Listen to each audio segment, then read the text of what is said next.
Hello guys, welcome back to our channel How to Guide. Today in this video I'm going to teach you how to change your age preferences on Plenty of Fish dating app. Now first of all, open your Firefox and search in www.pof.com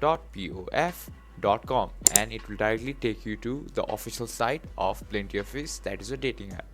Now as you can see here, to change your age preferences, you need to go to search. As you can see in this top bar with recently online, meet me, interested in me, and the search.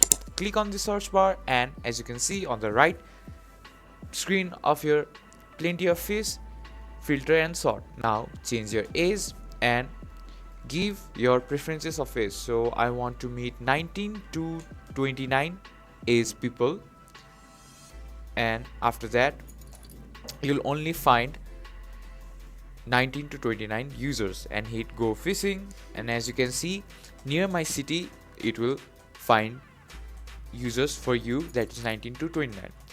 If you find our video helpful, please leave a like and don't forget to subscribe our channel. Hit the bell icon button to get updates on our new videos and drop a comment for reviews and more contents like this. Thank you for watching.